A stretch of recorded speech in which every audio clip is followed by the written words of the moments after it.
na quinta-feira eu estive aqui, né, pastor? E não foi possível ele estar entrando em contato comigo. Viu a minha esposa e passou também. Não sabia qual era o tema do congresso na quinta-feira. Eu fiquei sabendo a respeito do tema do congresso. É um tema bastante poderoso e tenho certeza que nesta manhã Deus falará aos nossos corações de uma maneira muito especial. Talvez o que eu vou pregar aqui nesta manhã, algumas pessoas talvez nem aceitem muito, porque esse versículo bíblico, irmãos, ele nos chama a atenção para uma realidade muito grande, a qual nós estaremos pregando nesta manhã. Fique de pé novamente, nós vamos ler o versículo juntamente, aleluia, nesse dia, porque eu já vi muitos pregadores pregando este versículo bíblico, e o versículo ele nos chama a atenção para trazer um despertamento espiritual para a nossa alma. Mas eu fazendo uma exegese do texto, eu descobri algumas realidades que vai nos chamar a atenção aqui nesta manhã com relação a este versículo. Cantares de Salomão, capítulo 2, versículo 11 e 12.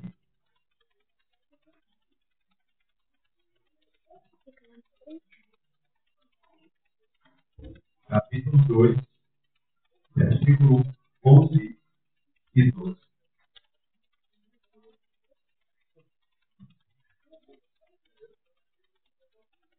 Amém, queridos?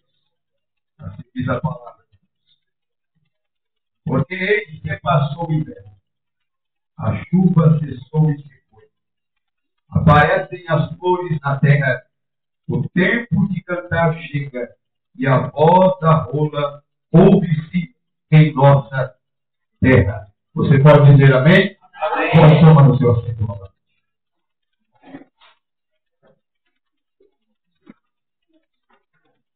Baseado, irmãos, nesse versículo, eu quero dar um tema para a mensagem desta manhã. Você vai achar meio estranho, mas depois você vai entender o porquê desse tema. O noivo está chamando. Cuidado para não perder. Repita comigo. O noivo. O noivo está chamando. Cuidado.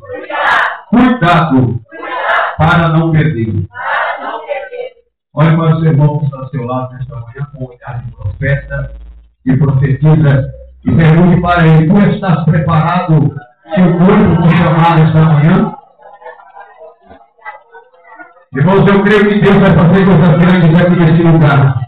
E essa mensagem virá de encontro a corações aqui, porque pessoas precisam ser despertadas para esta realidade. Porque muitos que estão aqui precisam ouvir a voz do noivo. Porque o noivo não se calou. Ele continua falando, ele continua chamando, ele continua falando aos nossos corações.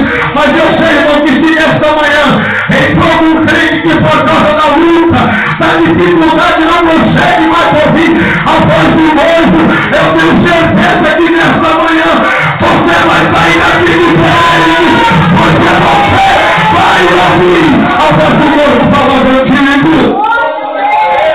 Aleluia! Irmãos, Cantares de Salomão é um livro entre o Antigo Testamento. É o livro mais difícil de ser compreendido.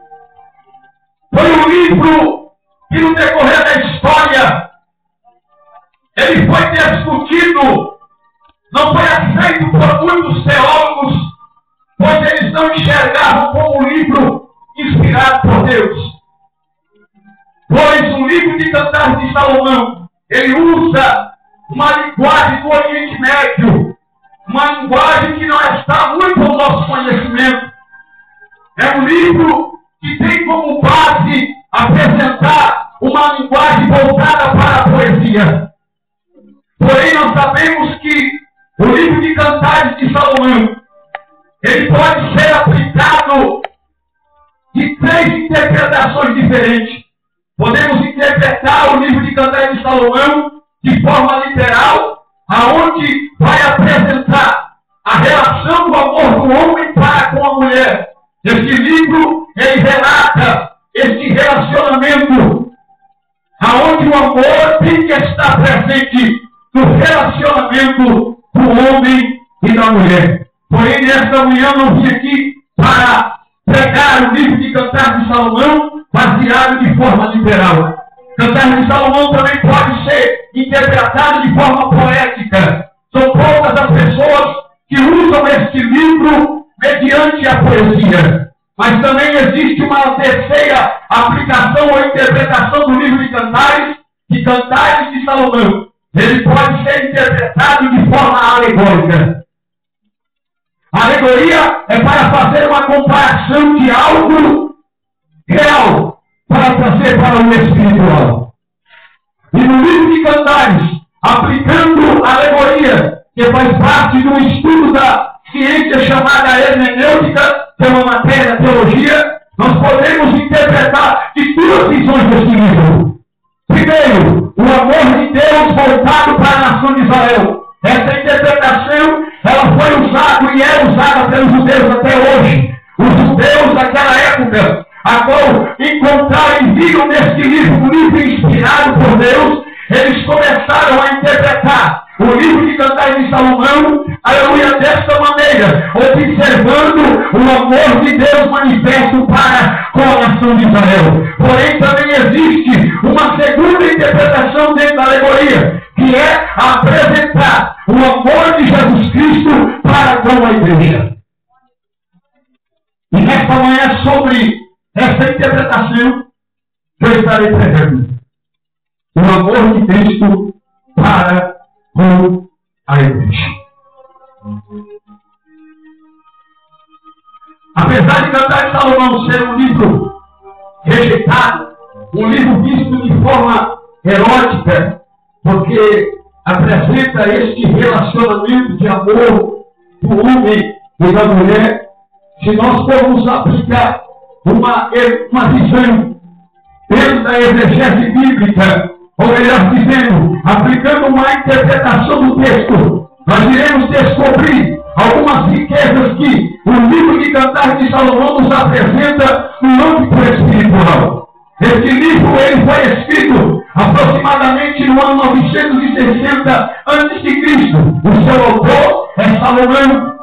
Salomão escreveu o livro de Cantares antes mesmo de ter se corrompido com aquelas mulheres que queriam que Salomão prestasse adoração aos seus deuses. Salomão escreveu este livro para poder apresentar o seu amor para com uma mulher chamada Sulamita, uma camponesa que vivia, aleluia, próximos à região de Jerusalém. Porém, uma moça, apesar de ser formosa, era uma moça que guardava dentro de si um complexo de inferioridade muito grande. Pois no capítulo de número 1, nós encontramos um texto apresentando que Salomão, como era comum de Salomão, ele andava aos desertos para poder escrever, aleluia, as suas poesias, escrever os seus profetas. Salomão tinha como de costume ir com seus cavaleiros e se isolar em meio aos desertos de Jerusalém para poder receber a inspiração divina e escrever segundo a sabedoria que Deus lhe concedeu quando ele pediu ao Senhor. E numa dessas suas andadas, ele encontra-se com esta mulher chamada Sulamita, e ao observá-la, ele vê nela uma formosura que não se comparava às demais mulheres de Jerusalém. Ele vê uma beleza intensa naquela moça, porém, ao se apresentar para ela, ela começa a apresentar a sua miséria, a apresentar os seus complexos, a apresentar a sua fragilidade para Salomão, porque naquela época, irmão, as mulheres que tinham pele escura, elas não eram bem vistas perante a sociedade judaica, e aquela mulher foi trabalhar debaixo do sol, porque os seus irmãos exigiram dela tomar conta de sua vinha. Os irmãos saíram e disseram para aquela moça: olha, você vai ter que tomar conta da nossa vinha, dia após dia, ano após ano. Aquela mulher, aquela moça, ela ficava exposta ao sol, ao ponto de trazer em sua pele as consequências. Ela ficou morena por causa do calor do sol, e por causa da sua pele, ela alguns complexos. Ela se achava, aleluia, inferior às demais moças de Jerusalém. As moças de Jerusalém, ela diziam que eram elas, porém para ela via uma fragilidade e um complexo muito grande em seu interior. Quando o rei Salomão, ele vai de encontro à sua vida e começa a apresentar a sua formosura, a sua beleza, ela olha para Salomão e diz para ele: olha, meu rei, não olhe para a cor da minha pele, eu estou dessa maneira porque eu sou queimada no sol. Eu não quero que você veja em mim, aleluia, essa insignificância que eu sou aos olhos das demais pessoas. Porém, a cor da pele daquela mulher, aleluia, não foi motivo de fazer com que Salomão desistisse dela, não foi motivo de fazer com que Salomão deixasse de apreciar a sua beleza.